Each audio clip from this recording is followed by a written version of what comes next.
Sebuah jembatan penghubung dua desa di Kabupaten Karangasem ambrol akibat tergerus luapan banjir Sabtu pagi. Meski tidak menimbulkan korban jiwa, namun warga setempat harus mencari jalan alternatif lain yang jaraknya cukup jauh. Beginilah kondisi jalan jembatan penghubung dua desa di Karangasem. Jalan jembatan yang memiliki panjang 10 meter dan lebar 4 meter ini ambrol. Akibat kondisi ini, akses jalan yang menghubungkan dua desa yakni Desa Pertima dan Kelurahan Subagan, Karangasem terputus.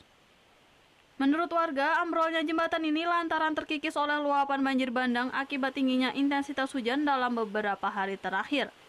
Selain besarnya luapan banjir, pondasi jembatan yang sudah labil disinyalir menjadi penyebab lain musibah ini. Beruntung tidak ada korban jiwa dalam kejadian tersebut. Akan tetapi dengan terputusnya jembatan, warga pun terpaksa harus mencari jalan alternatif yang jaraknya cukup jauh. Dalam 15 menit saya dengar udah putus akibat banjir kemarin dan 2 hari yang lalu. 2 hari yang lalu ya. 2 hari yang lalu airnya lebih besar dari ini.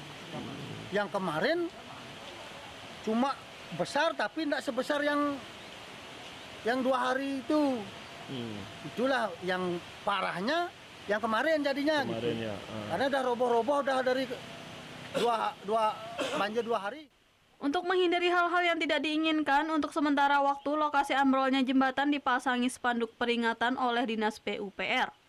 Terkait kondisi ini, warga pun berharap pemerintah setempat segera melakukan perbaikan agar akses jalan kembali normal. Kadek Martana melaporkan untuk NET. Oh yang beneran? Iya, oke. Tapi gue pernah. Nah, udah kan nonton beritanya? Jangan lupa di subscribe, di like, dan juga di komen ya akun YouTube dari Net Bali. Terima kasih udah subscribe. Yang belum, jangan sampai lupa. Di sebelah sini nih. Subscribe.